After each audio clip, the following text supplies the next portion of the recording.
In 2016, I purchased a PlayStation 4 to play No Man's Sky. I bought the special edition of the game at launch. While the rest of the gaming public argued whether Sony had pushed out the game before it was ready, and debated whether an indie developer speaking passionately about his hopes for his game should be taken as promises, I was simply devouring No Man's Sky. Was I hopeful that all of Hello Games' ambitions for the game would eventually come to pass? Of course, but I loved that launch day version. As update after update hit, it became clear that No Man's Sky would not only meet the goals set out in those infamous pre-launch interviews, it would exceed them. I bought a second copy on Xbox when it left PlayStation exclusivity 2 years after launch, and wound up picking it up on PC as well. Since launch, No Man's Sky has been one of my most constantly played games and one of my favorite games of all time. Now, 6 years later, I bought it again, on Nintendo Switch.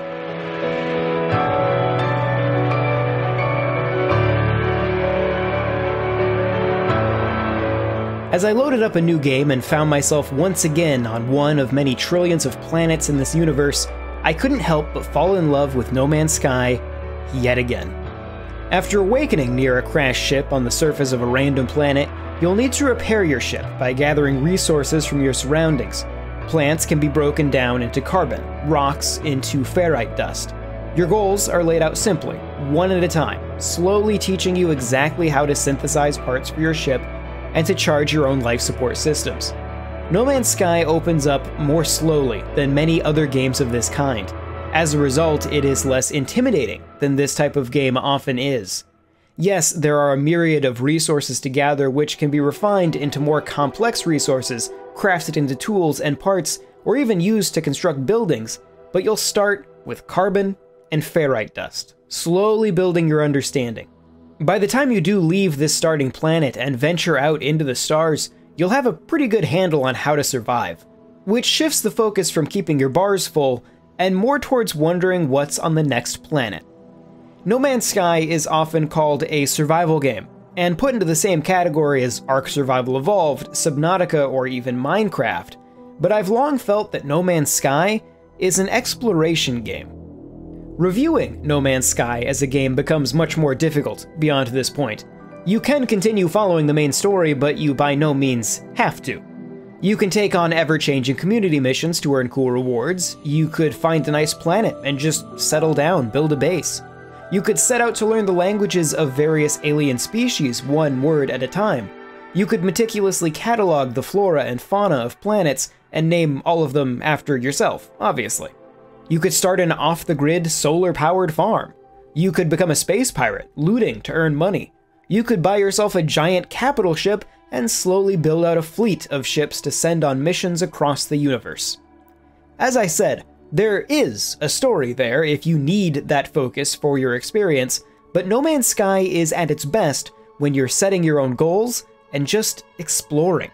In fact, if the survival aspects truly hold no value to you, Creative Mode allows you to explore and build with absolutely no limits. Inversely, a variety of tougher modes are also available for those who want to heighten the survival elements. From a pure performance standpoint, the Switch version is better than I'd have ever expected, while lacking in a couple specific areas. While playing docked, No Man's Sky runs at 1280 by 720. Given that the base Xbox One runs the game at 900p, the Switch hitting 720p is on the high end of my expectations. Meanwhile, Handheld Mode drops the resolution to 853 by 480.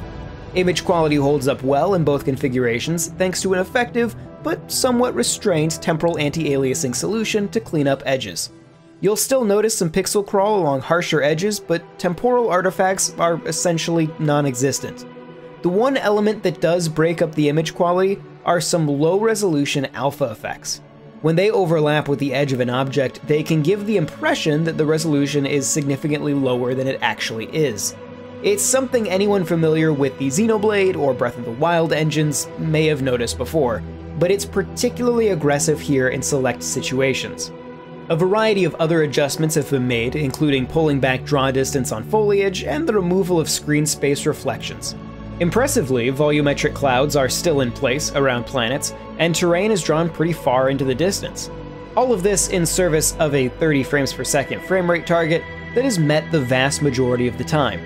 In a highly variable game like this, some frame rate issues are just sort of a given, but in my testing, they rarely became invasive. Most commonly, I'd notice a short hitch as a new ship warped into the system, or a particularly complex piece of geometry came into view.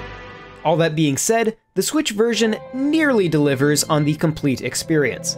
Unfortunately, direct multiplayer is not currently available, which is disappointing. Community missions are still available, but you'll have to take them on solo. No Man's Sky is a fantastic single-player experience, but multiplayer has added a lot to the experience since it was introduced, and it's disappointing to see it missing on Switch. The only other apparent cut is the removal of large settlements from planets. They're not crucial to the experience by any means, and with the size of this game, many players may not encounter one anyway. But they were a fun addition. Likely for similar reasons, base building limits complexity by default on Switch, though this can be turned off from the options menu after a warning that it may affect your experience. No Man's Sky makes the jump to Switch mostly unscathed. In terms of performance, it greatly exceeds my expectations, but at the cost of a couple features. Settlements are ultimately a minor loss, but multiplayer will be significant for many players. Hello Games hasn't ruled out adding it in the future, but it's worth being aware of if you're planning to pick this up on Switch. Beneath these couple of complaints is an incredible game that outdoes anything else in its genre. It's one of those games that you can just sort of play indefinitely. This is largely thanks to the fact that you're free to play it however you want, and it has the variety of systems to facilitate that. One player may find themselves having a vastly different experience from another, or even being entirely unaware of mechanics that they've never chosen to engage with. While the Switch version isn't without its flaws, the core experience is excellently translated. And if I've learned anything from Hello Games over the last 6 years, I'm hopeful that this version will only get better with time.